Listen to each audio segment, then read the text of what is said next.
2023년 2회 정보처리 기능사 실기 핵심 기출풀이 강의를 시작하겠습니다. 이번 시험은 굉장히 어려운 시험이었습니다. 합격률이 1.6%로 최저 합격률을 보였습니다. 어려운 프로그래밍 코드 문법과 새롭게 출제되는 이론 내용이 많은 시험이었는데요. 문제를 함께 확인하겠습니다. 그리고 기사퍼스트 홈페이지에서 정보처리 기능사 실기시험에 대한 가답안을 확인하실 수 있습니다.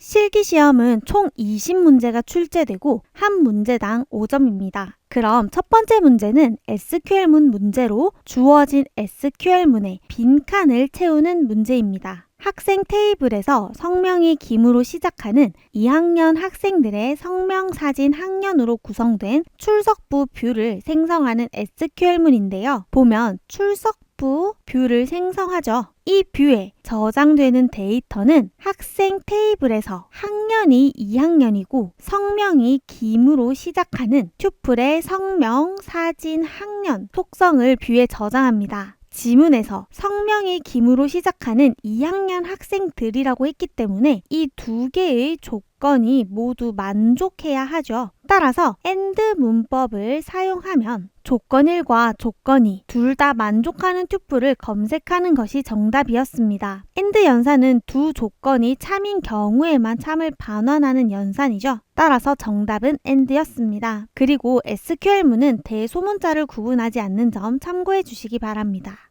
다음 문제는 트랜잭션 ACID 특성을 모두 작성하는 문제였습니다. 원자성, 일관성, 독립성, 영속성을 모두 작성하셔야만 정답으로 인정됩니다.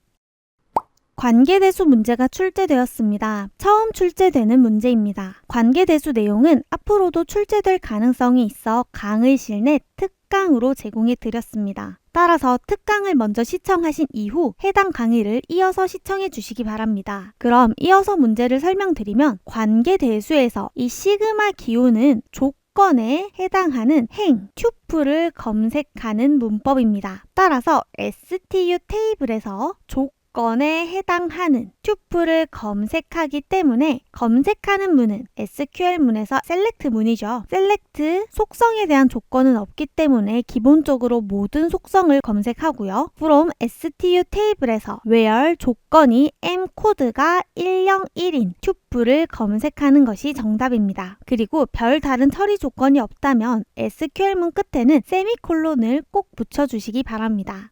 다음은 윈도우 단축키 관련 문제입니다. 클립보드 내용을 확인하는 기능을 가진 윈도우 단축키는 윈도우 키 플러스 V입니다. 해당 단축키를 이용하면 클립보드가 실행되면서 클립보드의 내용을 확인할 수 있습니다.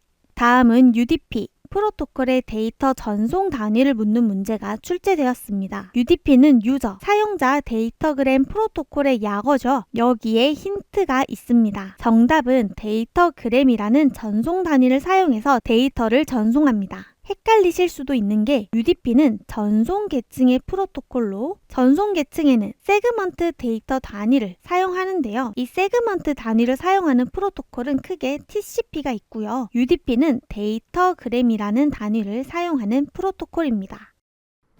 자바 언어 문제입니다. 음수 시프트 코드를 보기 전에 컴퓨터에서 양수와 음수를 저장하기 위한 부호 비트에 대해 먼저 설명드리겠습니다. 먼저 정수에는 양수, 영, 음수가 있고요. 컴퓨터는 모든 연산을 이진수로 계산합니다. 즉 int a는 5라고 작성하면 컴퓨터는 5를 이진수로 바꿔서 101을 저장하는 거죠. 이렇게 양수 관련 문제가 주로 출제되었는데 이번 시험에는 음수 관련 문제가 출제되었습니다. 그럼 컴퓨터는 마이너스 음수를 저장하기 위해 즉 이진수로 값을 저장하는데 저장된 수가 양수인지 음수인지 구별하기 위해서 이 부호 비트를 사용합니다. 일반적으로 C 언어에서 사용하는 정수형은 int형이죠. int형은 4바이트 크기를 가지고 있습니다. 1바이트는 8비트이므로 4바이트는 32비트죠.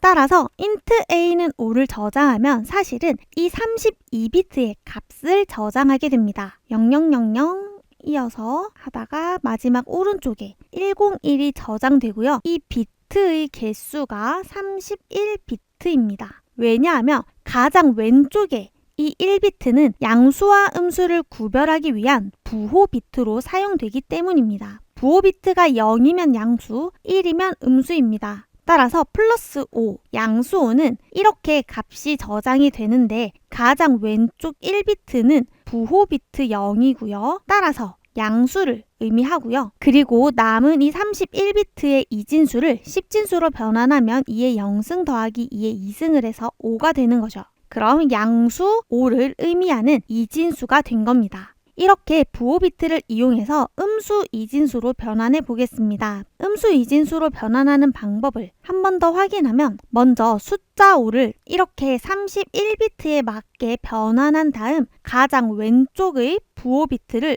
음수로 지정합니다. 1로 지정하는 거죠. 그 다음 1의 보수를 취합니다. 1의 보수란 0은 1로, 1은 0으로 변환하는 과정인데요.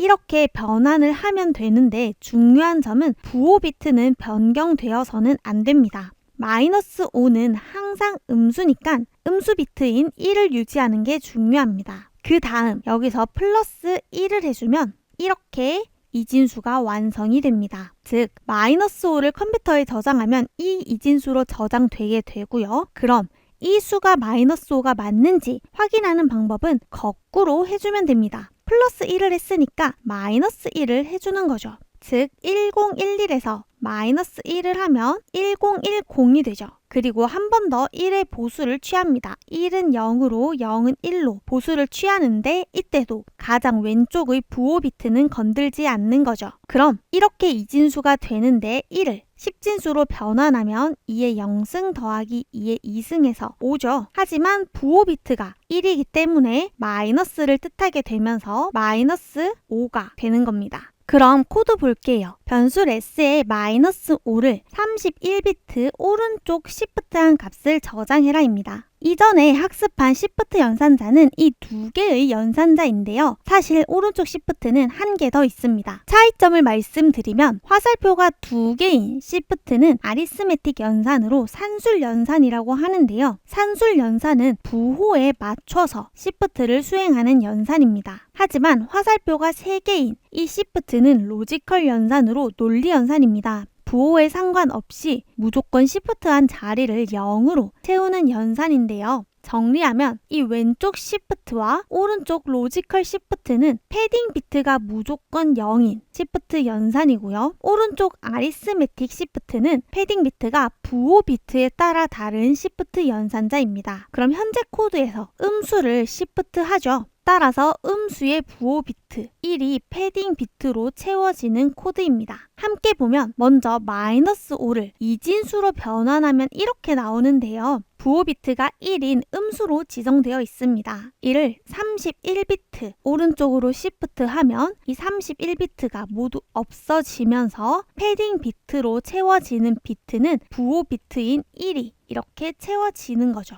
그럼 시프트는 끝난 거예요. 그 다음 코드는 이 레스 값을 출력하라는 코드인데 자바 언어에서 출력 함수는 기본적으로 10진수로 출력합니다. 그래서 이 이진수를 10진수로 바꿔볼게요. 이 공식을 거꾸로 진행하면 먼저 여기서 마이너스 1을 하죠. 그러면 앞은 다 1이고 끝자리만 0이 되죠. 그 다음 1의 보수를 취하면 부호 비트는 건들지 않고 1은 0으로 변환되고요. 마지막 0은 1로 변환이 되는 거죠.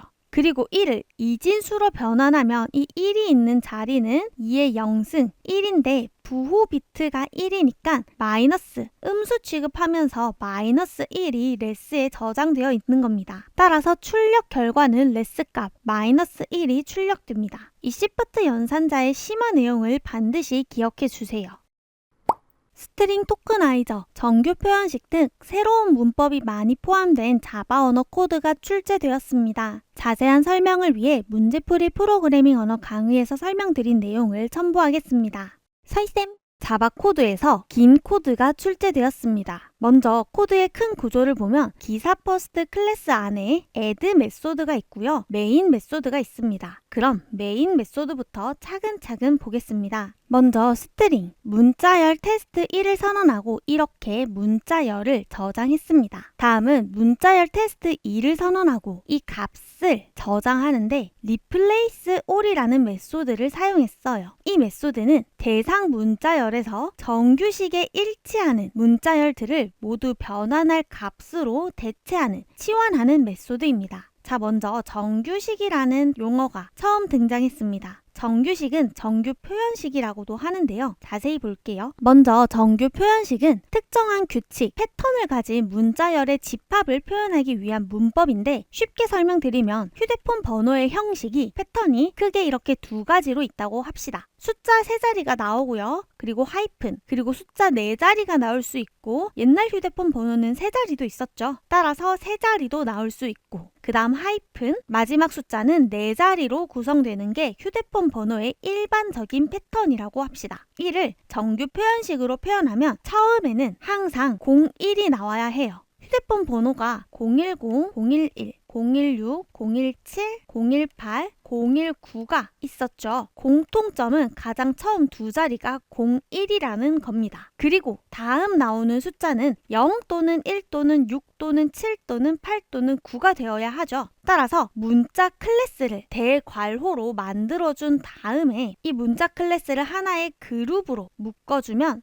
즉 처음에는 01이 나오고 그 다음은 0 또는 01이 나오고 1 또는 01이 나오고 6 또는 01이 나오고 7, 01이 나오고 8 또는 01이 나오고 9가 나올 수 있다고 이렇게 표현할 수 있습니다. 즉 처음에는 01이 나오고 다음에는 01, 6, 7, 8, 9 중에 하나가 나오면 된다라는 표현식이 만들어졌고요. 그리고 하이픈 이 포함되어야 하죠. 그 다음은 숫자 3자리 또는 4자리가 나오면 됩니다. 그럼 문자 클래스 0에서 9로 작성하면 0부터 9까지의 숫자가 하이픈 다음에 나올 수 있는데 최소 3글자, 최대 4글자가 나올 수 있다는 겁니다. 그럼 다시 하이픈이 나오고요. 마지막 숫자는 4글자죠. 따라서 0부터 9까지의 숫자 중 4글자가 나와야 한다. 라고 작성하고 끝을 작성하면 이게 정규 표현식입니다. 도식화하면 처음에는 01이 나올 수 있고 그 다음 01, 6, 7, 8, 9 중에 하나가 나올 수 있죠. 그 다음 하이픈이 나온 다음 0에서 9까지 한 번 나와요. 그리고 반복하는 거죠. 2번 반복하면 3글자가 될 거고 3번 반복하면 4글자가 될 겁니다. 이렇게 반복한 다음 하이픈이 나오고요. 그 다음 0에서 9까지 4글자여야 하니까 한 번, 2번, 3번,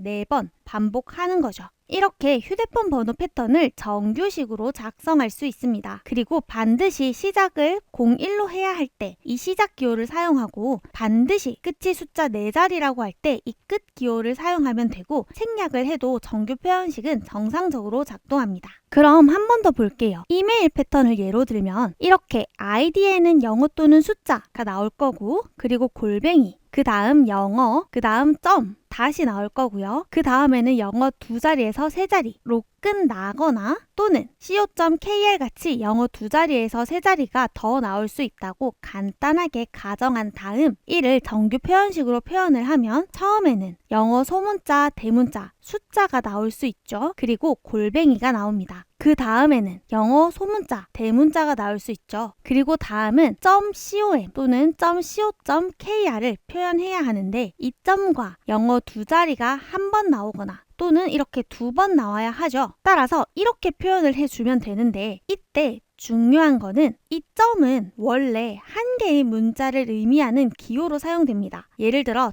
.x라고 하면 x로 끝나는 2글자의 문자를 의미하는 거죠. 하지만 이 점 자체를 문자 점 닷으로 사용하고 싶을 때는 앞에 역슬래시를 붙여주면 됩니다. 역슬래시 점은 문자 점을 사용한다를 의미합니다. 그래서 역슬래시 점이 즉 문자 점이 나오고 그 다음 영어가 나오는데 최소 2글자이거나 최대 3글자이다 라고 작성을 한 거예요. 2글자 또는 3글자니까. 그리고 이 형식이 2번 반복되죠. 따라서 그룹화 시켜준 다음에 이게 최소 한 번 나올 수 있고 최대 2번까지 나올 수 있다라고 작성을 한 거죠. 그리고 끝을 작성합니다. 이를 도식화하면 시작하면 영어 또는 숫자가 나올 수 있고요. 그 다음 골뱅이, 그 다음 영어가 나올 수 있고 그 다음 com 또는 한 번 더 반복하면 co.kr이 나올 수 있는 거죠. 정규 표현식은 간단하게만 알아두시면 됩니다. 그럼 이제 코드를 다시 보면 대상 문자열은 테스트 1이고요. replace all 다음에 변환할 문자열이 정규 표현식으로 나왔습니다. 그럼 이 정규식을 먼저 볼게요. 문자 클래스인데 이 문자 클래스 안에 not이 있습니다. 이 not은 부정을 의미해요.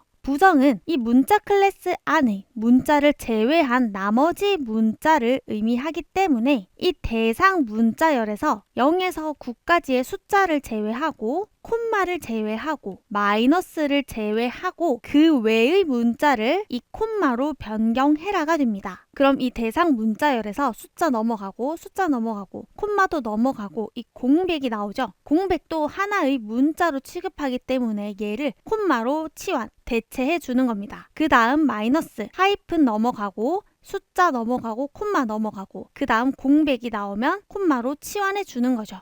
왜냐하면 변경하고 싶은 문자열이 0에서 9와 콤마와 마이너스를 제외한 문자열이기 때문에 이것들을 다 제외하면 공백만 콤마로 변경되어서 이러한 결과가 나오는 거죠. 그리고 이 문자열이 테스트 2에 저장되게 됩니다. 그리고 참고로 이 replace all 메소드는 정규식을 사용할 때 주로 사용하는 메소드라면 일반 문자열을 원하는 값으로 치환, 대체하기 위해서는 replace 함수를 사용해 줍니다.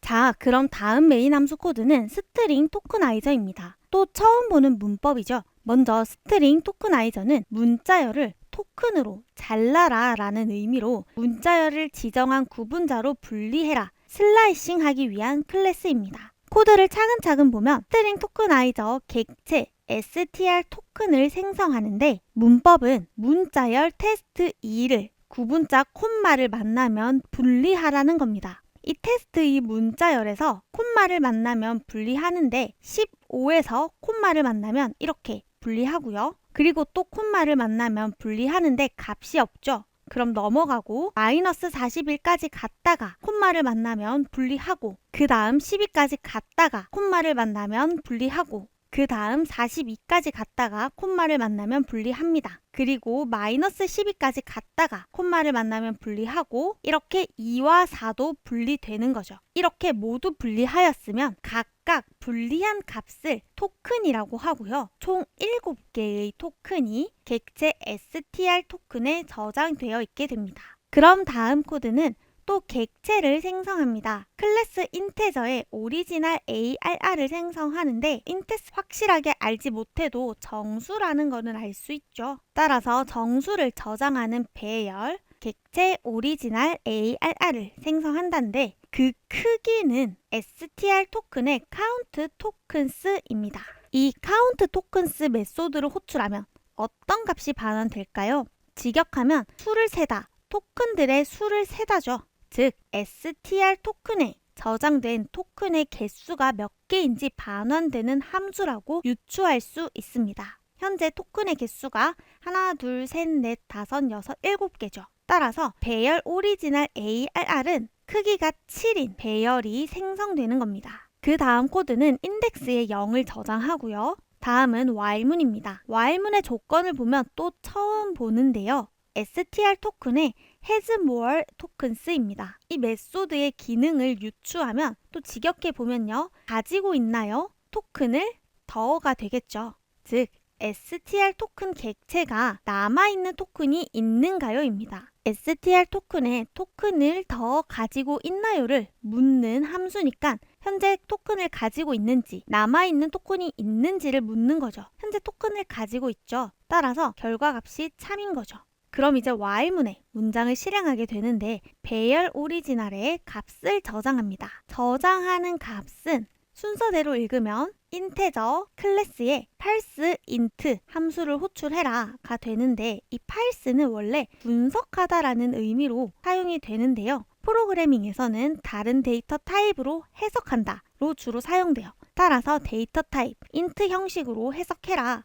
어떤 값을 해석하냐면 str 토큰의 next 토큰 값을 int 형식으로 해석해라가 됩니다. 이 next 토큰을 해석하면 다음 토큰이라는 의미인데 이는 토큰을 꺼내는 메소드입니다. 현재 토큰에는 15가 저장되어 있죠. 이 토큰을 꺼내고 다음 토큰으로 가라라는 메소드이기 때문에 15가 반환되고 이 문자열 15를 int형으로 변환을 해서 배열 인덱스 0에다가 저장을 하게 되는 거죠. 그리고 토큰을 꺼내면 삭제됩니다. 다음 코드는 인덱스 값을 1 증가하죠. 따라서 인덱스는 1이 됩니다. 그럼 다시 선두로 가서 이 while문의 조건식을 봅니다. str 토큰에 남아있는 토큰이 있나요? 현재 있죠. 따라서 문장을 실행하면 배열 인덱스 1에다가 값을 저장하는데 이번에 저장하는 값은 현재 토큰 -41 토큰을 꺼낸 후에 next 토큰, 다음 토큰으로 이동하고 이 토큰은 삭제되는 거죠. 그럼 이 꺼낸 토큰을 int형으로 변환한 다음에 배열 오리지널에 넣습니다. 그럼 다시 인덱스를 1 증가하고요. 그 다음 조건식을 보면 남아있는 토큰이 있나요에 참이 되면서 한 번 더 실행하죠. 배열 인덱스 2에다가 현재 str 토큰 12를 꺼내고 다음 토큰으로 이동하면서 이 토큰은 삭제합니다. 그리고 이를 int형으로 반환해서 인덱스 2에다가 저장하는 거죠. 그 다음 인덱스를 1 증가하고 현재 남아있는 토큰이 있으니까 while문을 실행하면 인덱스 3에다가 값을 저장하는데 현재 토큰을 꺼내고 다음 토큰으로 이동하면서 이 토큰을 삭제하는 거죠. 그럼 이 41을 int형으로 변환한 다음에 배열에 저장합니다. 그 다음 인덱스를 이동하고 남아있는 토큰이 있으니까 인덱스 4에다가 현재 토큰 -12를 꺼내서 next 토큰으로 이동하고 그 다음 토큰을 삭제하고요. 그 다음 int형으로 변환한 다음 인덱스 4에 저장을 합니다. 그럼 인덱스를 1 증가하면 인덱스는 5가 되죠.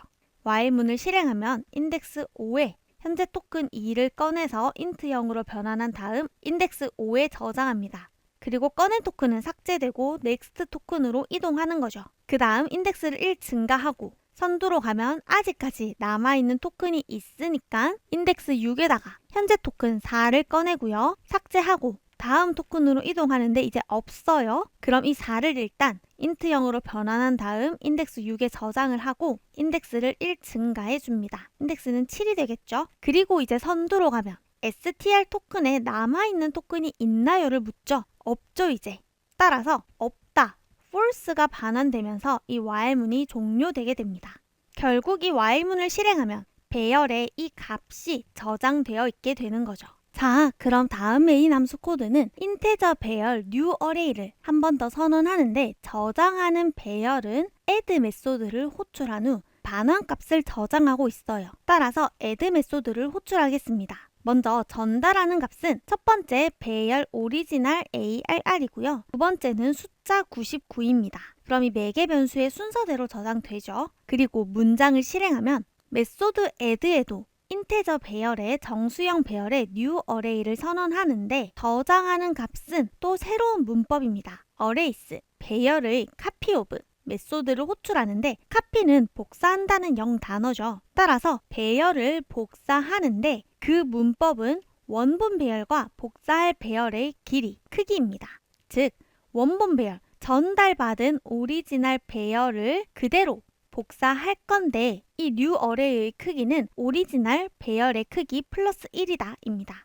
현재 오리지널 배열의 크기는 7이죠. 더하기 1을 하면 8이 되니까 이 new array 배열은 크기가 8인 배열이 선언이 되는데 오리지널 배열을 그대로 복사하였기 때문에 이렇게 값이 복사되어 저장되어 있게 됩니다. 그럼 다음 코드는 배열 new array의 값을 저장하는데요. 현재 VAL은 매개 변수 VAL이기 때문에 99를 전달받았죠. 따라서 99를 저장하는데 저장하는 인덱스는 new array 배열의 크기 -1입니다. 현재 new array의 배열의 크기는 8이었죠. 빼기 1을 하면 7이기 때문에 이 배열의 인덱스 7에다가 99를 저장해라라는 코드인 거죠. 그리고 이제 반환합니다. 이 new array 배열을 함수를 호출한 고수로 반환해요. 결국 이렇게 저장된 배열을 메인 함수에도 사용하고 싶어서 이 체를 반환하기 때문에 메인 함수의 new array 배열에도 이 배열이 그대로 저장되어 있게 됩니다.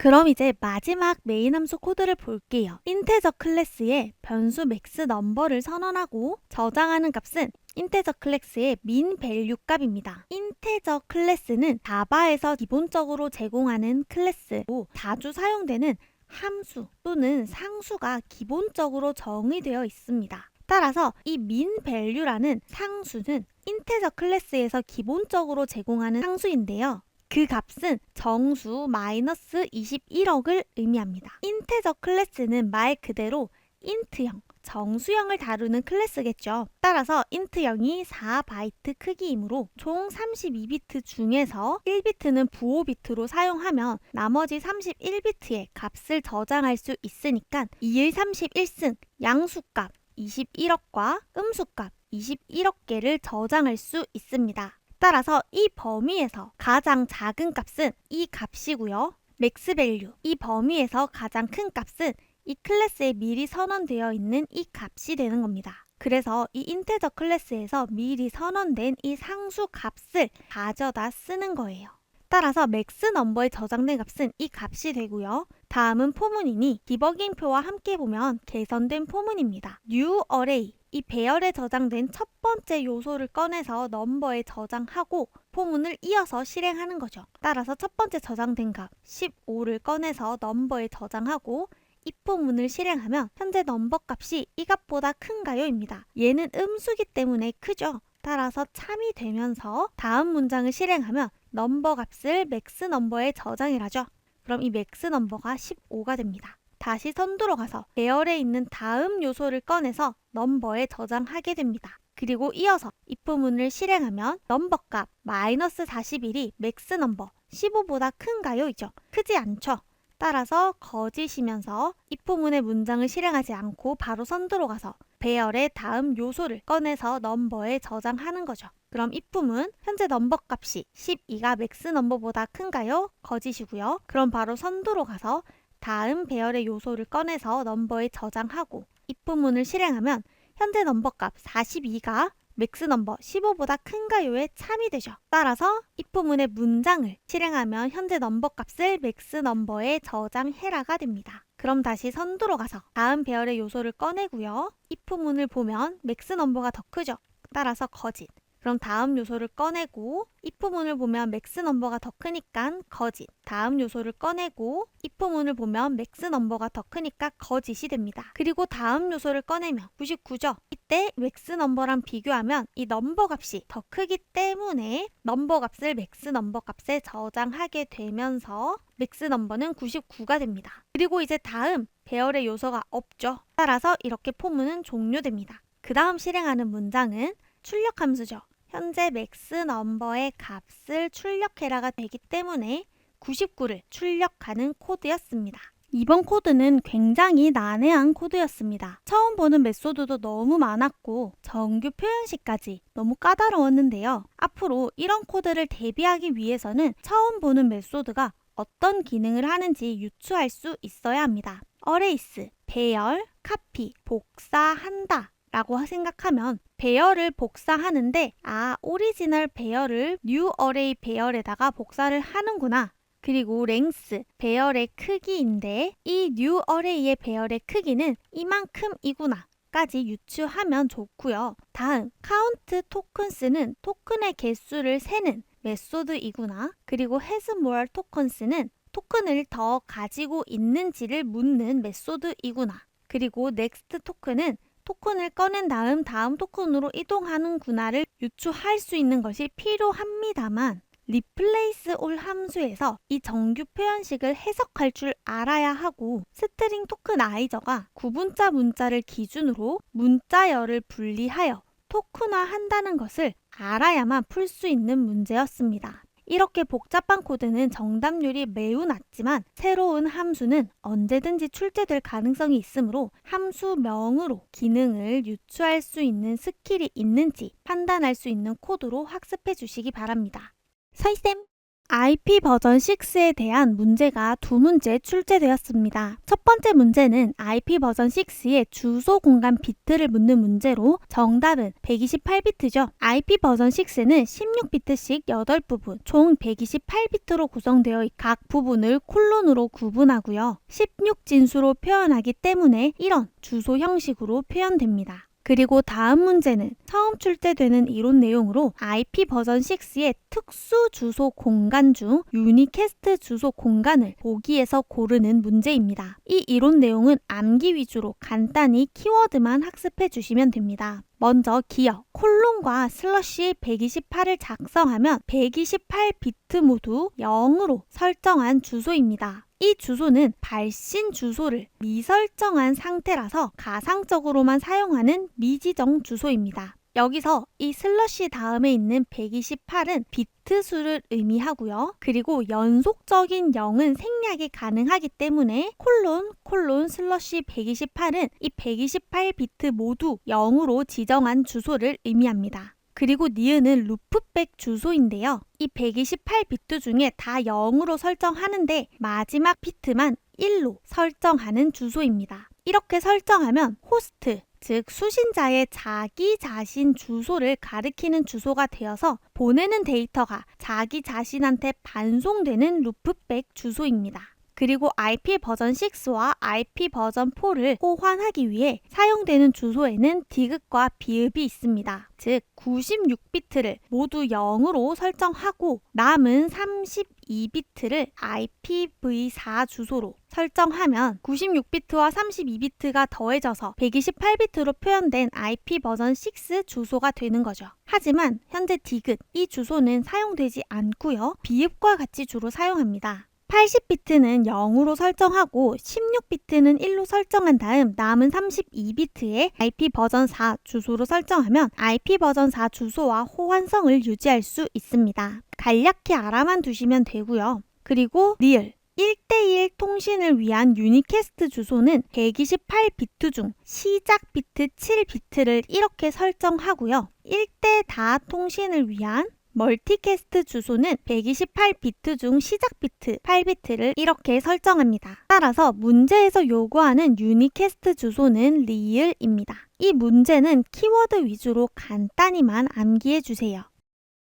리눅스 명령어 문제입니다. 파일의 내용을 앞에서부터 10행까지만 출력하는 파일 출력 명령어고요. -n 옵션을 사용하면 지정된 행의 수만큼 출력하는 명령어는 헤드 명령어입니다. 처음 출제되는 명령어인데 헤드는 0단어로 머리죠. ATXT 파일을 헤드 명령어를 사용해서 출력하면 파일의 머리 앞부분부터 10행까지만 출력합니다. 그리고 -n 넘버 옵션을 사용하면 -n5는 앞에서부터 5행까지만 출력하기 때문에 이렇게 출력되는 거죠. 이와 반대 명령어, 끝에서부터 출력하는 테일 명령어는 0단어로 꼬리입니다. 따라서 ATXT 파일을 테일 명령어로 출력하면 꼬리, 끝에서부터 10행까지만 출력하는 거죠. 똑같이 -n 옵션을 사용해서 3행까지만 출력한다고 하면 끝에서부터 3행이 출력이 되는 거죠. 단답형 용어 문제입니다. 예를 들어 대학교 테이블이 있는데 여기에 학생 정보와 교수 정보가 저장되어 있습니다. 이렇게 한 테이블에 모든 정보를 저장하면 데이터가 중복이 되어 계속 저장되죠. 예를 들어 A 학생이 컴퓨터 과목을 수강하고 B 학생도 컴퓨터 과목을 수강하는데 이 컴퓨터 과목의 담당 교수가 중복돼서 계속 저장되죠. 따라서 중복을 최소화하기 위해 정규화 작업을 수행합니다. 즉 학생 테이블과 교수 테이블을 분리하는 거죠. 이렇게 테이블을 분리하면 데이터 중복은 최소화되지만 두 테이블의 데이터를 연산할 때는 이 테이블 두 개에서 데이터를 찾아야 하니 연산 시간은 증가될 수 있는 단점이 있습니다. 그 반대 역정규화, 반정규화는 중복, 통합, 분리 등 시스템의 성능을 향상시키기 위해, 즉 연산 시간을 줄이기 위한 모든 과정을 의미합니다. 이렇게 정규화된 데이터를 시스템의 성능 향상, 개발 과정의 편의성, 운영의 단순화를 목적으로 정규화 원칙 위배 행위를 역정규화, 반정규화라고 합니다. DBMS, 데이터베이스 관리 시스템의 목적인 데이터 중복을 제거하자라는 원칙을 위배하는 행위인 거죠. 따라서 지문에서 중복 통합 분리 등을 수행하는 모델링 기법으로 조회 속도를 향상시키고 성능을 향상시키고 개발 운영의 단순화의 키워드를 가지는 이 용어는 역정교화, 반정교화입니다. 다음은 커버리지 문제입니다. 커버리지도 처음 출제된 이론 내용인데요. 먼저 커버리지란 테스트 검증 기준으로 테스트를 위해 만들어진 테스트 케이스들이 얼마나 적정한지를 판단하는 기준입니다. 즉 이렇게 코드가 있으면 이 코드의 모든 구문, 모든 문장이 한 번 이상 모두 수행되는 테스트 케이스를 설계하기 위한 커버리지는 구문 커버리지, 문장 커버리지입니다. 쉽게 설명드리면 예를 들어 이 코드에서 1번 라인 while문을 실행하고요. 2번 라인 if문을 실행하고 if문의 조건이 참인 경우 3번 라인을 실행하죠. 하지만 if문이 거짓인 경우에는 4번 라인을 실행합니다. 즉 1, 2, 3, 4 라인을 모두 실행하기 위해서는 x가 4고 y가 2인 테스트 케이스 1개, x가 3이고 y가 4인 테스트 케이스 2가지로 설계하면 됩니다. 먼저 첫 번째 테스트 케이스는 x가 4고 y가 2니까 1번 라인을 실행하죠. 그리고 2번 라인, if문을 보면 조건이 참이니까 3번 라인을 실행하겠죠. 따라서 1, 2, 3의 흐름으로 가고요. 그럼 두 번째 테스트 케이스는 x가 3이고 y가 4입니다. 1번 라인 실행하고요. 2번 라인 if문을 보면 조건이 거짓이죠. 따라서 else문, 4번 라인을 실행하는 흐름으로 가는 거죠. 따라서 이 두 가지 테스트 케이스를 선택하면 1, 2, 3, 4 라인을 모두 수행하기 때문에 구문 커버리지를 100% 달성하게 됩니다.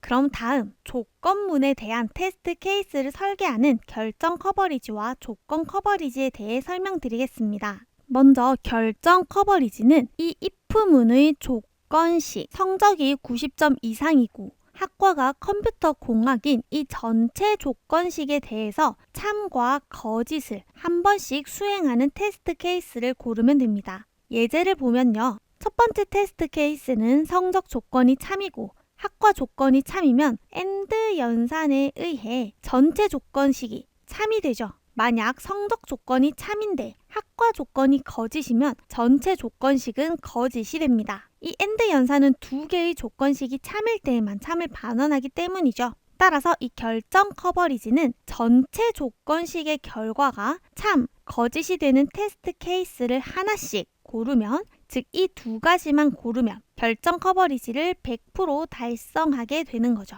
또는 테스트 케이스 1과 전체 조건이 거짓인 테스트 케이스 3 또는 테스트 케이스 1과 전체 조건이 거짓인 테스트 케이스 4를 골라도 이 전체 조건식은 참과 거짓 한 번씩 수행하기 때문에 결정 커버리지를 100% 달성할 수 있습니다. 좀 더 세부적인 조건 커버리지는 이 개별 조건식을 기준으로 봅니다. 이 개별 조건식이 참이고 거짓이고 참이고 거짓이고를 한 번씩 수행하는 테스트 케이스를 설계하는 것이 조건 커버리지입니다. 보면 성적 조건이 참이고 학과 조건이 거짓이면 이 전체 조건식은 거짓이죠. 그리고 성적 조건이 거짓이고 학과 조건이 참이면 전체 조건식은 거짓이죠. 하지만 이 테스트 케이스 두 가지를 고르면 성적 조건에 대해서 참과 거짓을 수행하고요. 학과 조건에 대해서도 거짓과 참을 수행합니다. 따라서 이 개별 조건식에 대해서 참과 거짓이 모두 발생하는 테스트 케이스들이니까 이 두 개를 선택하면 조건 커버리지는 100% 달성합니다. 하지만 이 테스트 케이스 2, 3에 대해서 결정 커버리지를 보면 전체 조건식은 현재 거짓의 결과만 나오고 있죠. 전체 조건식의 결과값이 참 또는 거짓으로 분류할 수 있는데 그 중에서 거짓만 나오는 겁니다. 따라서 2분의 1의 경우로 결정 커버리지는 50%만 달성하는 테스트 케이스인 거죠.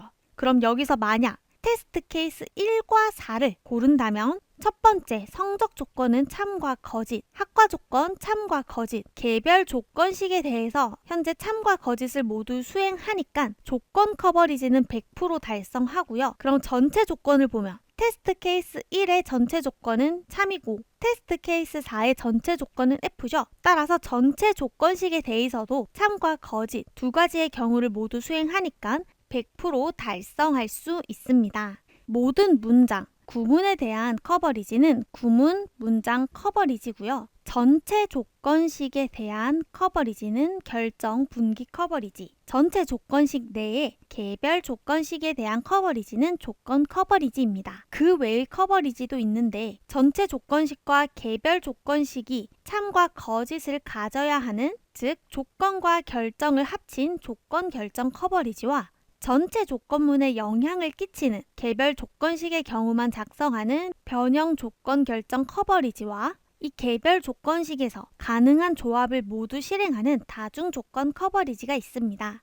그럼 문제 보면 키워드는 모든 실행 가능한 문장, 구문을 적어도 한 번 이상 실행하는 커버리지는 구문 커버리지, 문장 커버리지입니다. 커버리지는 소스 코드 내부의 흐름을 테스트하기 위한 테스트 케이스들을 설계하는 기법이므로 코드 커버리지는 화이트 박스 테스트의 검증 기준이 됩니다.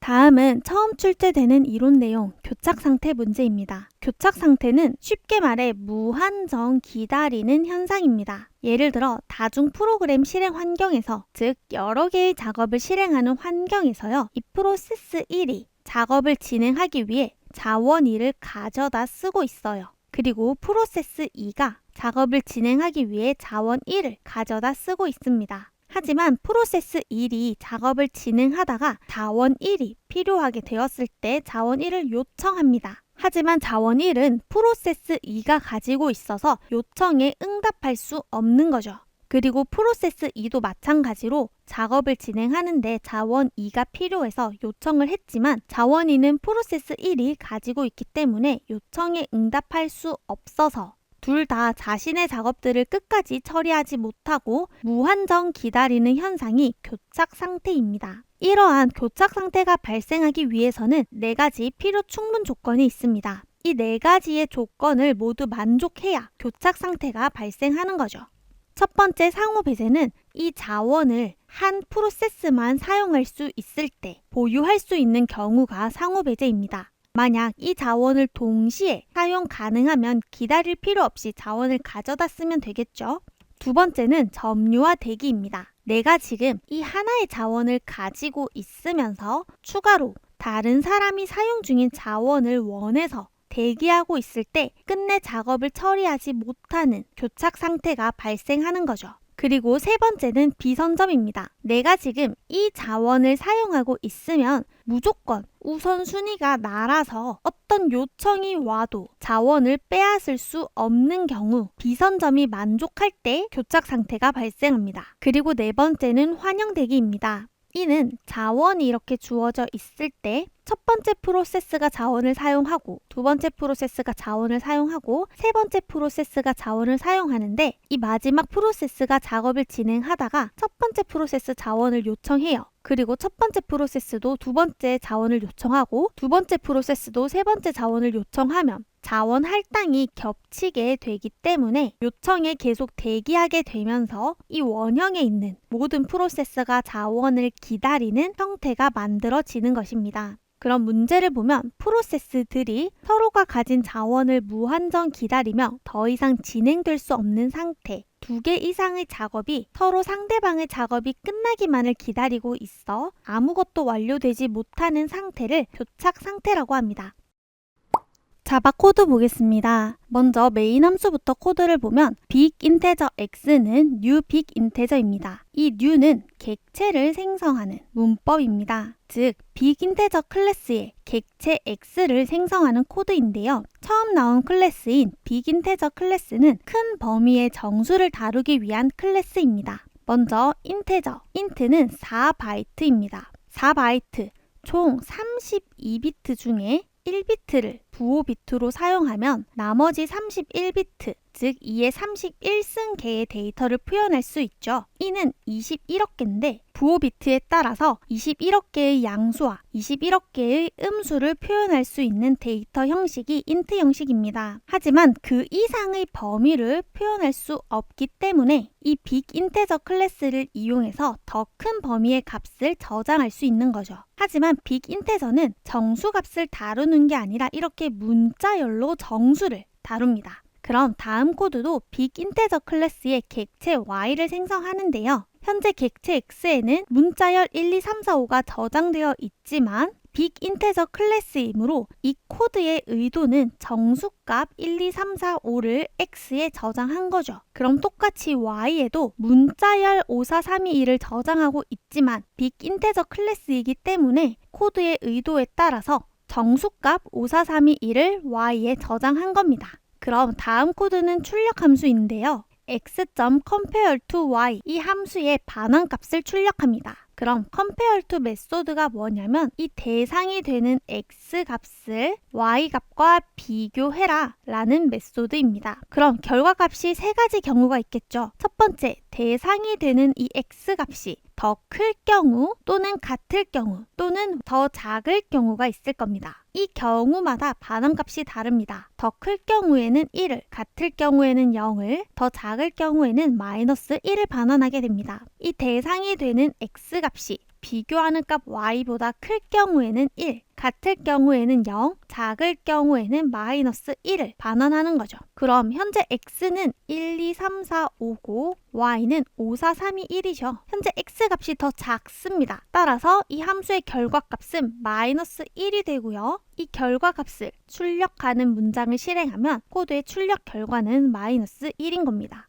이 빅 인테저는 정수를 다루는 메소드이기 때문에 기본적으로 사칙 연산 메소드가 있습니다. 덧셈, 뺄셈, 곱셈, 나눗셈, 나머지 연산자가 있고 그리고 비교 연산자 등이 있고요. 이를 사용하는 방법은 대상이 되는 정수값 x와 1, 2, 3, 4, 5와 더하고 싶은 값을 작성하면 두 값이 더해진 값이 반환되고요. 뺄셈은 대상이 되는 x값 빼기 y값을 해서 이 값이 반환이 되는 겁니다. 그리고 곱셈은 이 두 값이 곱셈이 되어서 반환이 되고요. 디바이드는 나눗셈으로 대상이 되는 값과 나누고 싶은 값을 계산을 하면 몫은 0이죠. 따라서 이 몫이 디바이드에 반환되고 나머지 값은 1, 2, 3, 4, 5입니다. 따라서 나머지 연산을 사용하면 이 나머지 값이 반환되는 거죠. 그리고 이렇게 자바에서 기본적으로 제공하는 클래스, 빅 인테저 클래스와 같은 클래스를 사용하기 위해서는 임포트 문법을 사용해서 이 코드에 빅 인테저 클래스를 포함시킬 거다라고 선언해 주어야만 합니다. 반드시 이렇게 선언을 해 주어야만 이 코드에서 이 클래스를 사용할 수 있습니다.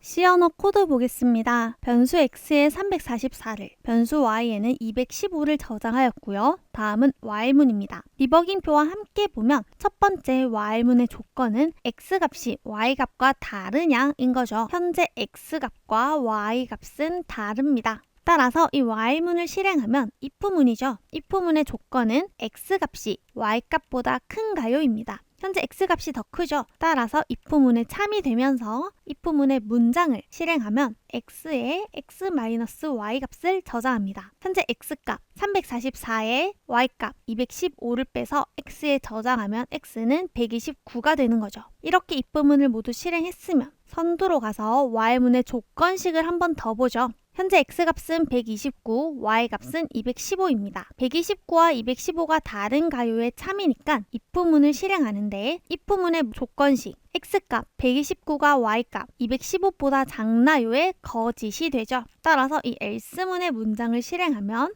y에 y-x 값을 저장합니다. 즉 현재 y값 215에 x값 129를 빼서 y값 86을 저장하는 거죠. 그럼 현재 x값은 129, y값은 86이죠. 그럼 선두로 가서 while문, x와 y가 다른가요의 참이고요. 그럼 if문을 보면 x가 y값보다 큰가요에도 참이죠. 따라서 if문의 문장을 실행하면 현재 x값 129에다가 y값 86을 빼서 x에 저장하면 43이 됩니다. 그럼 결국 x는 43, y는 86인 거죠. 그럼 다시 선두로 가서 while문의 조건식을 보면 x와 y가 다른가요의 참이고요. 그럼 if문의 조건식을 보면 x가 y값보다 큰가요에는 거짓이죠. 따라서 else문을 실행하면 y에 현재 y값 86 빼기 x값 43을 해서 43이 저장하게 됩니다. 그럼 현재 x값 43, y값도 43이죠. 그럼 선두로 가서 y문을 보면 x값과 y값이 다른가요? 라는 조건에 이제 거짓이 됩니다. 두 값은 같죠? 따라서 y문이 거짓이면 이 y문을 바로 종료하고 다음 문장을 실행하면 현재 x값을 출력하라는 거죠. 현재 x값은 y문에 의해 43이 저장되어 있으니까 정답은 43입니다. SQL문 문제입니다. 주어진 SQL문에 대한 보기의 설명 중 옳은 설명을 고르는 문제입니다. 그럼 SQL문부터 보면 create view, 뷰를 생성하는 문법이죠. 뷰 이름은 뷰 부장이고요. 이 뷰에 저장되는 데이터는 select문, 즉 사원 테이블에서 where 직급의 부장이 포함되는 튜플의 모든 속성을 검색해서 이 뷰 부장에 저장하는 SQL문입니다. like는 뭐뭐와 같은 이라는 의미죠. 그리고 와일드카드 문자인 이 문자는 모든 문자를 의미하죠. 따라서 직급에 부장이 포함이 되는 모든 데이터를 의미합니다. 그럼 보기 볼게요. 기억, 사원 테이블에서 직급이 부장을 포함하는 레코드를 대상으로 뷰 부장 뷰를 생성한다. 맞습니다. 니은 사원 테이블에서 직급이 부장인 레코드는 뷰 부장 뷰에 포함되지 않는다는 거짓이죠. 직급이 부장을 포함하는 레코드만 뷰 부장 뷰에 포함됩니다. 그리고 디귿, 뷰 부장 뷰에서 직급 외의 다른 속성은 조회할 수 없다도 거짓이죠. 현재 모든 속성을 검색해서 이 뷰 부장에 저장하고 있습니다. 다음 리을, 뷰 부장 뷰에서 사원 테이블의 카디널리티와 차수는 항상 같다입니다. 이런 사원 테이블에서 직급이 부장인 튜플만 검색하기 때문에 이 일부만 들고 와서 뷰를 생성할 수도 있어 카디널리티, 튜플의 개수는 다를 수 있습니다. 따라서 옳은 설명은 기억입니다. 단답형 용어 문제입니다. 데이터베이스의 구성 요소로 독립적인 저장 공간을 보유하며 데이터베이스에 저장된 자료를 더욱 빠르게 조회하기 위하여 사용되는 것은 인덱스입니다. 인덱스는 책의 목차라고 생각하시면 됩니다. 예를 들어 이 테이블에서 이름을 기준으로 인덱스를 지정하면 이 인덱스를 저장하는 공간이 따로 생기면서 이 이름을 기역부터 히읗까지 오름차순 정렬하여 데이터베이스에 물리적으로 저장되게 됩니다. 이때 이 인덱스 순서에 맞춰서 이 테이블도 재정렬하면 클러스터드 인덱스고요. 재정렬하지 않고 그냥 이대로 놔두면 논 클러스터드 인덱스입니다. 그래서 테이블과 클러스터에 연관된다는 지문이 나온 겁니다.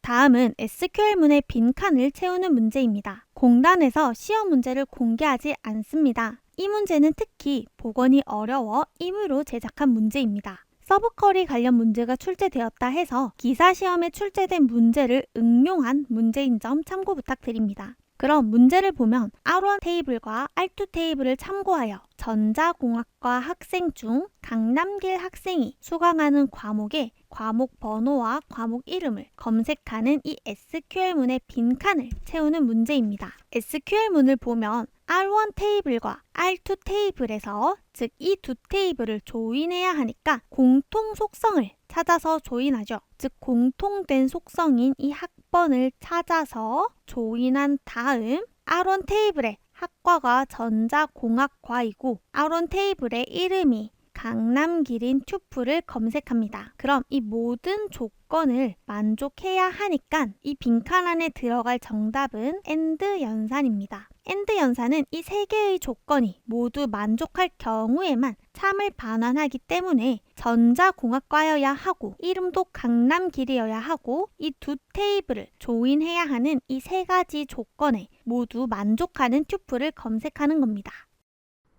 19번과 20번은 C 언어 코드 문제입니다. 자세한 설명을 위해 문제풀이 프로그래밍 언어 강의에서 설명드린 내용을 첨부하겠습니다. 서희쌤! C 언어 코드 보겠습니다. 먼저 샵 include stdio.h 코드는 표준 입출력 헤더 파일을 이 코드에 포함시키는 문법이죠. 즉, 이 헤더 파일을 포함하면서 출력 함수 printf문을 사용할 수 있게 된 겁니다. 그럼 다음 코드는 샵 include std_h인데요. 이 코드는 불 데이터 타입을 사용하기 위해 이 표준불 헤더 파일을 이 코드에 먼저 포함하면서 불 데이터 타입인 true와 false를 사용할 수 있습니다. 코드를 보면 false와 true를 현재 사용하고 있죠. 즉 이 헤더 파일을 먼저 포함하였기 때문에 이 불 데이터 타입을 코드에서 사용할 수 있는 겁니다. 그럼 코드의 구조를 먼저 볼게요. 불 func 함수가 있습니다. 반환하는 데이터 타입이 이 불 데이터 타입인 건데요. 불 데이터 타입은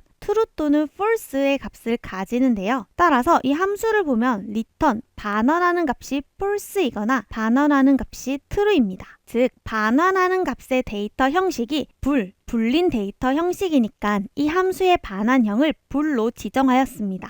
그리고 메인 함수가 있습니다. 메인 함수부터 코드를 시작하면 변수 i를 선언하고 result에 0을 저장하였습니다. 그리고 포문입니다. 자세히 볼게요. 포문의 구조는 i는 1부터 20보다 작거나 같을 때까지 1씩 증가하며 포문을 실행하죠. 디버깅표와 함께 보면 i는 1부터 시작합니다. 포문의 조건식 i가 20보다 작거나 같나요에 만족하죠. 그럼 이 포문의 문장인 if문을 실행하는데 if문의 조건식이 함수 func를 호출하는 조건식이네요. 그럼 func를 호출하고 전달하는 값은 i값 1이죠. 따라서 func1을 먼저 호출해 보겠습니다. func1을 호출하면 매개 변수 n에 1이 들어가고요. 첫 번째 문장 i에 2를 저장합니다. 다음 if문을 보죠. n값이 2보다 작나요입니다. 현재 n은 1이니까 2보다 작은 게 맞죠. 따라서 이 if문에 참이되면서 이 if문의 문장인 return false문을 실행하게 됩니다. 즉 함수를 호출한 곳으로 false 값을 반환하는 거예요. 그럼 함수를 호출한 곳으로 돌아가면 함수 func1에 호출한 값이 false가 되는 거죠. 그럼 다시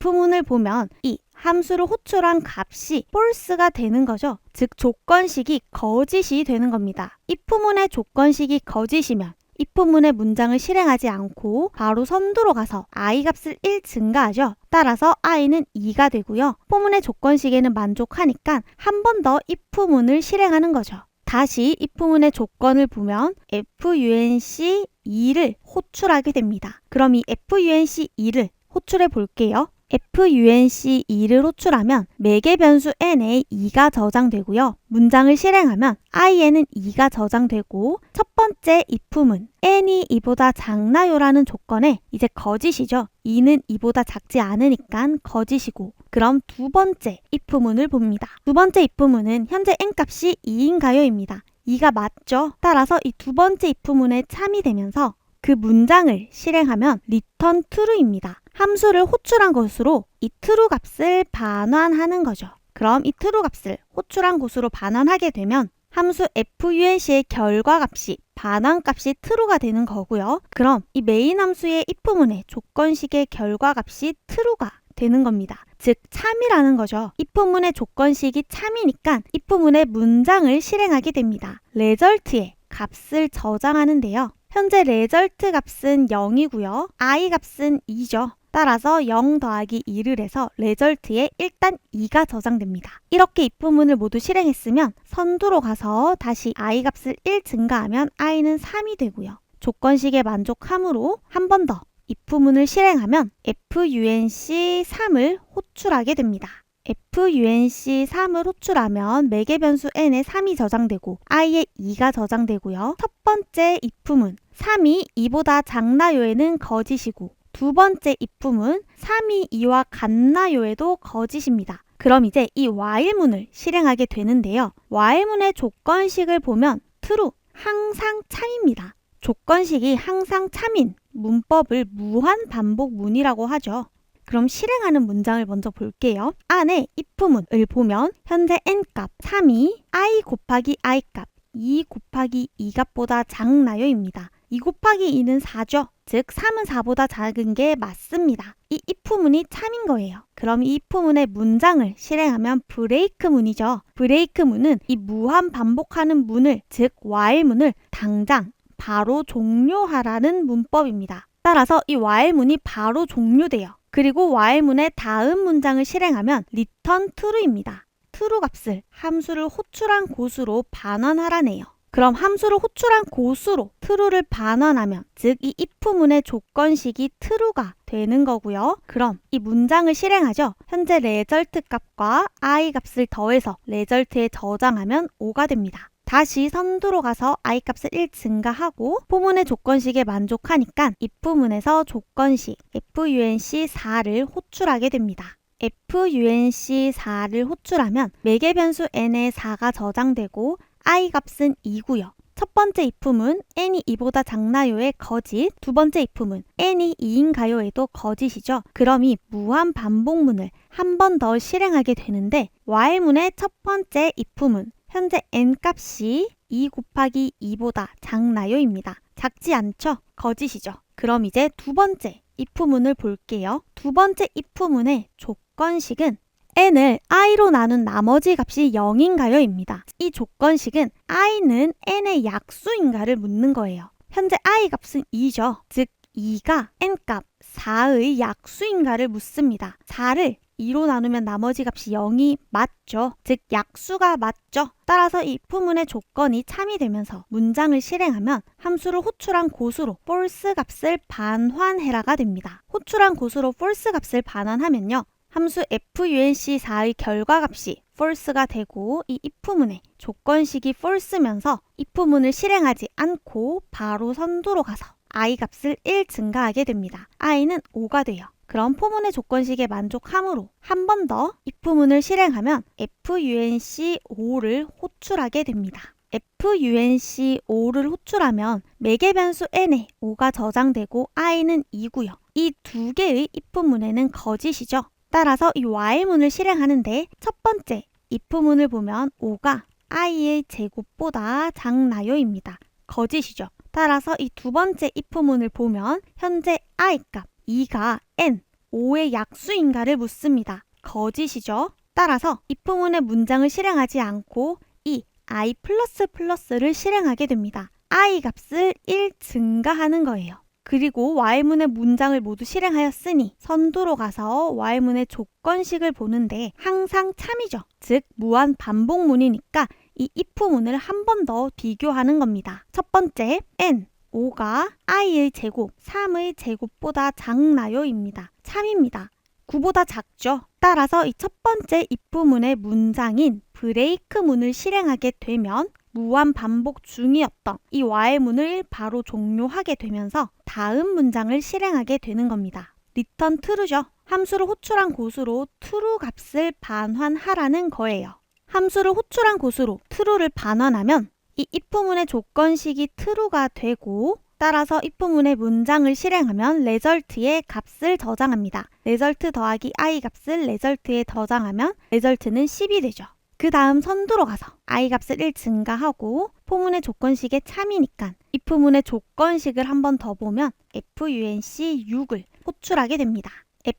FUNC6을 호출하면 매개 변수 n에는 6이 저장되고 i 값은 2죠. 그리고 이 두 조건식에는 거짓입니다. 그럼 이 while문을 실행하면 조건이 항상 참이니까 첫 번째 if문부터 볼게요. 현재 n값 6이 2의 제곱보다 작나요에는 참이죠. 그럼 두 번째 if문을 보겠습니다. i값 2가 6의 약수인가요? 입니다. 참이죠. 6을 2로 나누면 나누어 떨어집니다. 따라서 이 if문의 문장인 return false문을 바로 실행하게 됩니다. 그럼 함수를 호출한 고수로 이 false 값을 반환해 주는 거예요. 함수를 호출한 고수로 false를 반환하면 이 if문의 조건식이 false가 되는 거고 따라서 if문의 문장을 실행하지 않고 바로 선두로 가서 i 값을 1 증가하면 i는 7이 됩니다. 포문의 조건식에는 만족하죠. 따라서 if문을 한 번 더 보면요. FUNC i 값 FUNC 7을 호출합니다. FUNC 7을 호출하면 매개 변수 n에는 7이 저장되고 i는 2가 되고 이 두 if문은 거짓이겠죠. 따라서 이 while문을 실행하면 첫 번째 if문 현재 n값이 i 제곱 2의 제곱보다 작나요에는 거짓입니다. 따라서 이 두 번째 if문을 실행하면 현재 i 값이 7의 약수인가요를 묻죠. 거짓이죠. 그럼 이 if문의 문장도 실행하지 않고 이 i++를 실행하게 되면서 i 값을 1 증가하는 거죠. 그럼 다시 선두로 가서 조건은 항상 참이니까 첫 번째 if문을 한 번 더 실행하게 됩니다. 7이 현재 i 값 곱하기 i 값보다 작나요입니다. 참이죠. 7은 9보다 작죠. 따라서 이 if문의 문장을 실행하면 브레이크문입니다. 브레이크문을 실행하면 while문이 바로 종료되면서 그 다음 문장 return true 문장이 실행되죠. 함수를 호출한 곳으로 true를 반환하게 되는 겁니다. 그럼 func 7의 값이 true죠. 즉 if문의 조건식이 true이므로 result에 값을 저장하면 result 값 10 더하기 I 값 7을 해서 result에 17이 저장됩니다. 이렇게 계속 코드를 실행하면요. 결국 이 코드는 I가 소수인가를 묻는 코드입니다. 이때 소수란 약수가 1과 자기 자신밖에 없는 1 이외의 정수를 의미합니다.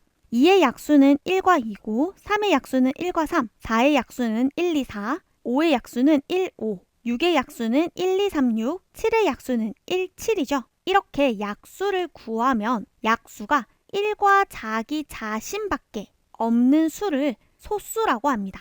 2, 3, 5, 7은 약수가 1과 자기 자신밖에 없어서 소수라고 하고요. 4와 6은 자기 자신 외에도 약수가 더 존재하죠. 따라서 4와 6은 소수가 아닙니다. 이걸 알고 디버깅표를 다시 보면요. 1은 소수가 아니고요. 2는 소수가 맞습니다. 그리고 3도 소수가 맞고요. 4는 소수가 아니고 5는 소수가 맞고 6은 아니고 7은 맞습니다. 즉 소수일 때만 함수 func의 결과값이 true였어요. 이 결과값이 true인 경우에만 result의 값을 저장하고 있었던 겁니다. 따라서 이 result 변수는 소수의 합계를 저장하고 있는 변수가 되죠. 그럼 이 함수 func는 이 I 값이 소수인가를 판별해주는 함수가 됩니다. 먼저 소수에는 1이 포함되지 않습니다. 따라서 이 첫 번째 if문에서 n이 2보다 작은 경우는 1밖에 없죠. 즉 n이 1일 경우에는 소수가 아니기 때문에 false를 반환하라는 문장을 실행하게 되는 겁니다. 그럼 n이 2인 경우를 볼게요. n이 2인 경우 이 첫 번째 if문에는 거짓이지만 두 번째 if문을 보면 2는 2가 맞나요죠? 참이 됩니다. 왜냐하면 숫자 2는 약수가 1과 2밖에 없는 소수가 맞죠. 따라서 이 if문의 조건식이 참이면 return true를 반환하는 거죠. 즉 숫자 2는 소수가 맞으니까 true를 반환해라가 되는 겁니다. 그럼 이제 3일 때 볼게요. 이 두 개의 조건식에는 이제 만족하지 않으니까 이 while문을 실행하게 되는데 여기서 소수의 판별 공식이 있습니다. 바로 숫자 n의 제곱근 이하까지만 검사하면 소수인지를 판단할 수 있습니다. 제곱근은 제곱의 반대말입니다. 먼저 2를 제곱하면 즉 2의 제곱은 4죠. 그럼 그 반대로 얼마를 제곱해야 4가 나오나요? 2를 제곱해야 4가 나오죠. 따라서 4의 제곱근은 2가 됩니다. 제곱근은 루트 기호를 사용하는데요. 즉 4의 제곱근은 무엇인가를 물으면 루트 2의 제곱으로 변환할 수 있죠. 그럼 이 제곱은 루트와 만나면 없어지면서 2가 되는 겁니다. 즉 어떤 수를 제곱해야 4가 되나요에서 이 어떤 수가 2가 됩니다. 그럼 이 문장을 다시 설명드리면 6의 약수에는 1, 2, 3, 6이 있어요. 이때 1 곱하기 6은 6이고요. 2 곱하기 3은 6이죠. 즉, 이 중간 지점을 기준으로 대칭적으로 곱셈이 발생합니다. 따라서 이 중간 지점까지만 검사를 하면 이 수가 소수인지 아닌지를 알 수 있게 됩니다. 이 중간 지점을 얻는 방법이 제곱근입니다. 그럼 현재 n값 3은 1과 4의 사이수죠. 즉 1의 제곱과 2의 제곱의 사이의 수기 때문에 1.xx 값을 제곱하면 3이 나온다는 것을 유추할 수 있습니다. 계산하면 1.73인 거예요. 1.73을 제곱하면 3인 거죠. 따라서 이 중간값 이하까지만, 즉 정수 1까지만 검사했을 때 약수가 없으면 이 수는 소수로 판별할 수 있습니다. 따라서 1을 while문의 첫 번째 if문으로 구현한 거예요. 첫 번째 if문이 현재 n값 3이 2의 제곱보다 작나요입니다. 3이 2의 제곱보다 작죠? 참입니다. 즉 3의 제곱근까지 현재 검사를 모두 완료하였으니 소수 판별을 종료해라가 되는 겁니다. 즉 브레이크문을 실행하면서 소수 판별을 종료하고 남은 문장인 트루 문장을 실행하게 되는 거죠. 왜냐하면 3을 검사했을 때 3의 약수가 없었죠. 따라서 이 3은 소수라고 판별하고 true를 반환하게 되는 겁니다. 그럼 한 번 더 4의 경우를 볼게요. 4의 경우 이 while문에서 첫 번째 if문 4가 2의 제곱보다 작나요죠? 즉 4가 2의 제곱보다 작지 않습니다. 거짓이죠. 그럼 두 번째 if문을 실행하는 겁니다. 두 번째 if문은 i가 n의 약수인가를 묻죠. 즉 n의 약수가 존재하는가를 봅니다. 4를 2로 나눴을 때 4의 약수 중에 2가 있죠. 따라서 이 if문의 조건식이 참이 되면서 문장을 실행하면 return false입니다. 즉 4는 2라는 약수가 있으니까 소수가 아니다라서 false를 반환하게 되는 거죠. 그럼 한 번 더 5를 볼게요. while문을 실행하면 첫 번째 if문 5가 2의 제곱보다 작나요? 라는 조건의 거짓이죠. 그럼 두 번째 if문 2가 5의 약수인가요도 거짓입니다. 그럼 i 값을 1 증가해서 3이 5의 약수인지 한 번 더 확인하는 거죠. 하지만 그 전에 제곱근 검사부터 하는 겁니다. 5가 3의 제곱보다 작나요?부터 확인합니다. 왜냐하면 5의 제곱근이 2.23인데요. 즉 2.23을 제곱하면 5가 나와요. 따라서 이 제곱근 이하까지만 나누었을 때 나누어 떨어지는 수가 없으면, 즉 약수가 없으면 이 5는 소수가 확실하기 때문에 이 if문에 참이 되면서 소수의 판별을 종료하게 됩니다. 즉 5는 소수이니까 true를 반환하게 되는 거죠. 그럼 6의 경우에는 2라는 약수가 있어서 소수가 아니고요. 7의 경우에는 2가 약수가 아니고 7의 제곱근 2.64 이하, 즉 2까지 검사를 완료했으니까 더 이상 약수가 없는 공식에 의해 7이 소수가 되면서 true를 반환하게 됩니다.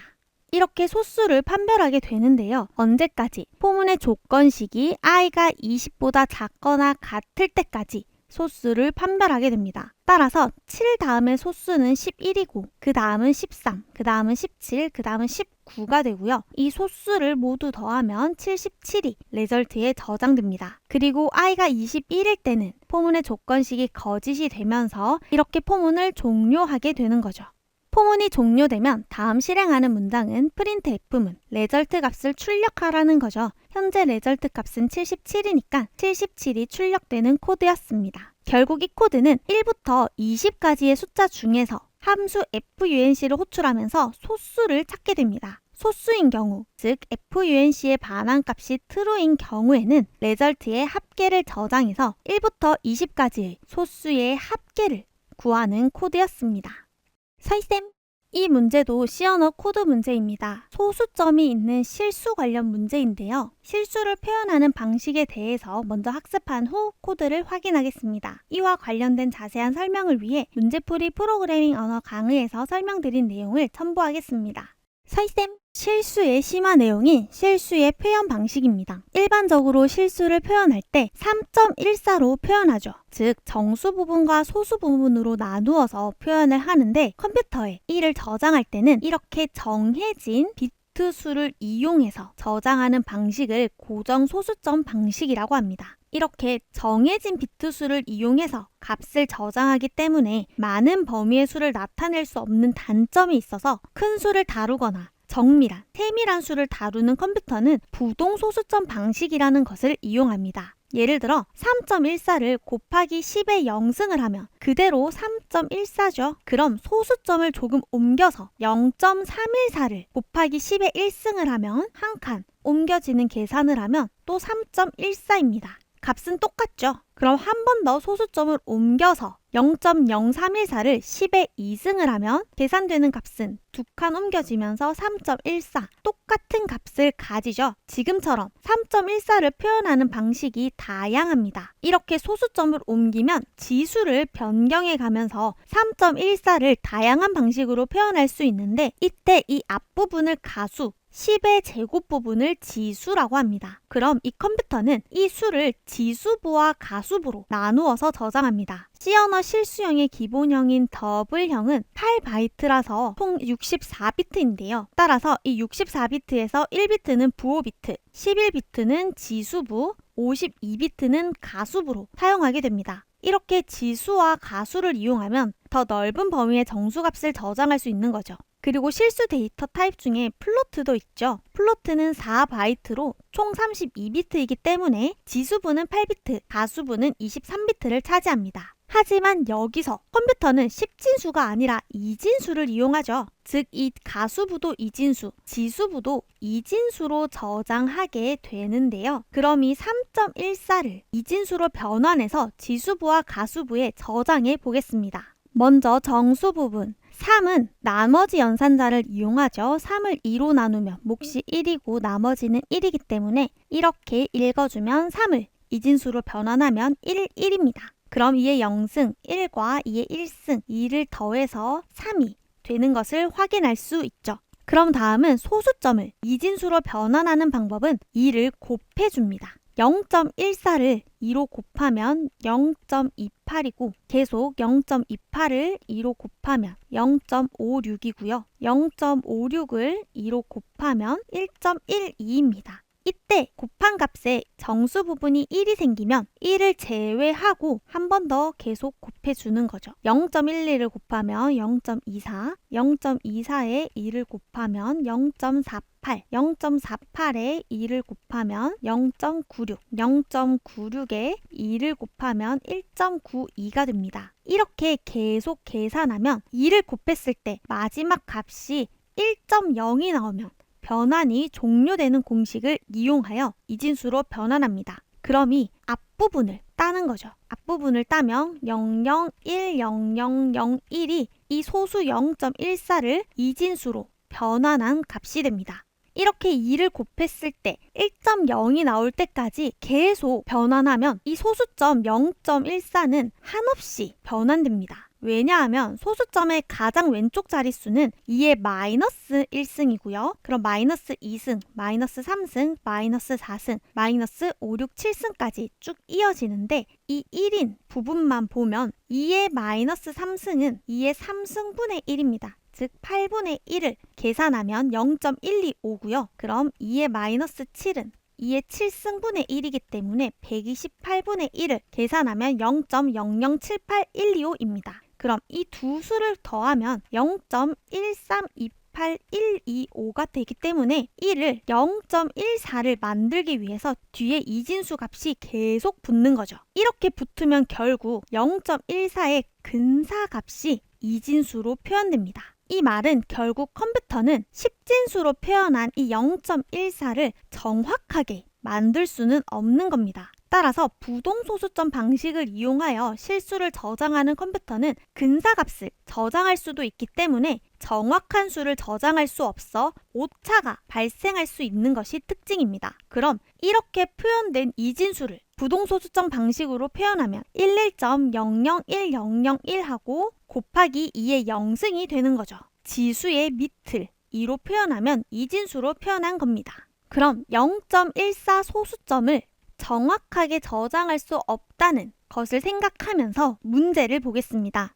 더블형 변수 a에 0.01을 저장했습니다. 자, 그럼 여기서 더블형은 실수형이죠. 따라서 컴퓨터는 부동소수점 방식으로 이 값을 저장하게 됩니다. 그럼 0.01을 이진수로 변환해서 저장하면 먼저 정수 부분은 0이고요. 소수점 0.01을 이진수로 변하면 곱하기 2를 하죠. 0.02, 0.02 곱하기 2는 0.04, 0.04 곱하기 2는 0.08, 0.08 곱하기 2는 0.16, 0.16 곱하기 2는 0.32, 0.32 곱하기 2는 0.64, 0.64 곱하기 2는 1.28입니다. 이렇게 계속 곱하면 결국 1.0이 나올 때까지 계산을 하는데 1.0이 나오지 않으면 한없이 계산됩니다. 따라서 이 앞부분을 이어서 읽어주면 이 소수점 0.01을 이진수로 변환한 값이 0000001하고 계속 계산이 되는 거죠. 그럼 이 1의 자리를 계산을 하면 2의 마이너스 7승은 0.007825라는 값을 가져서 1을 0.1로 만들기 위해 뒤에 계속 이진수 이렇게 계속 붙는 거죠. 이렇게 계속 더하면 0.1을 정확하게 저장하지는 못하고 0.1의 근사값이 52비트에 맞춰서 저장되게 됩니다. 결국 이러한 오차를 가지고 저장하게 되는 게 이 문제의 핵심입니다. 이어서 코드를 보면 더블형 변수 B를 선언하고 0을 저장하고 C를 선언하고 0을 저장하였습니다. 다음은 while문인데요. 디버깅표와 함께 보면 조건 C가 100보다 작으니까 B에 B 플러스 A 값을 저장하면 0 더하기 0.01을 해서 0.01이 될 거고 C를 1 증가하면 C는 1이 됩니다. 다음 선두로 가서 while문의 조건식에 계속 만족하니까 B의 값을 저장하고 C를 1 증가하는 거죠. 이렇게 C가 99가 되고요. while문의 조건에 만족하니 B 값을 계산하면 B는 1.00이 되고 C는 100이 됩니다. C가 100일 때는 while문의 조건에 만족하지 않으니까 이렇게 while문을 종료하면 다음 코드는 조건 연산자입니다. 이 조건이 참이면 true를 반환하고요. 거짓이면 false를 반환하면서 출력하게 되는 코드인데요. 디버깅표를 봤을 때 현재 B 값은 1이라서 B는 1인가요? 라는 조건에 참이 되면서 true를 출력할 것 같지만 컴퓨터는 사실 이 0.01의 수를 정확하게 저장할 수가 없었죠. 따라서 0.01이 정확하게 더해지는 게 아니라 이 근사값이 계속 더해지게 되는 겁니다. 즉 계속 더한 후 마지막 B 값을 소수점 64개로 출력하면 이렇게 오차가 발생하는 거죠.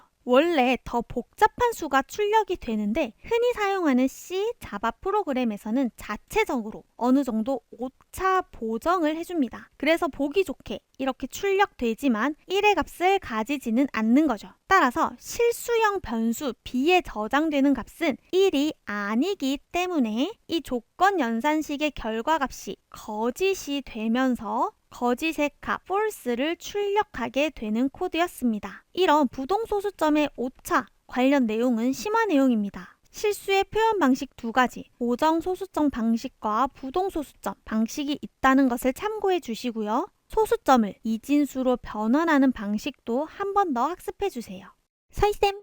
이번 시험에는 굉장히 난이도 높은 프로그래밍 코드가 출제되었습니다. 음수 시프트와 부동소수점 오차와 같이 기본 문법에서 응용된 문법이 출제되었고요. 그리고 스트링 토크나이저, 빅인테저와 같은 새롭게 출제되는 이론 내용도 있었습니다. 따라서 while문, for문만 출제된 문제에서는 점수를 획득해 주셔야 하고요. 이번 시험에서 새롭게 출제된 이론 내용은 복습해 주시기 바랍니다. 그리고 SQL문의 빈칸 채우기 문제가 출제되었습니다. 따라서 SQL 문법을 이해 위주로 학습해 주셔야만 해당 SQL문의 빈칸을 채우실 수 있고요. 그리고 전체 작성하는 문제도 언제든지 출제될 수 있으니 직접 작성하시는 연습을 통해서 SQL문을 학습해 주시기 바랍니다. 이번 시험에는 특히 새롭게 출제된 이론 내용이 많았습니다. 관계대수, 교착상태, 커버리지, 그리고 반정규와 관련 이론 내용은 앞으로도 출제될 가능성이 있으니 함께 학습해 주시기 바랍니다. 그리고 프로그래밍 언어와 SQL문 외에 문제는 대부분 단답형 용어 문제가 출제되고 있는데요. 지문에서 답을 최대한 유추하여서 작성하실 수 있게끔 키워드 중심의 암기가 필요합니다. 그리고 수강학습 자료실의 용어집과 실전 모의고사, 문제 모음 자료를 참고하셔서 시험을 준비해 주시기 바랍니다. 지금까지 2023년 2회 정보처리 기능사 실기 핵심 기출풀이 강의를 시청해 주셔서 감사드립니다.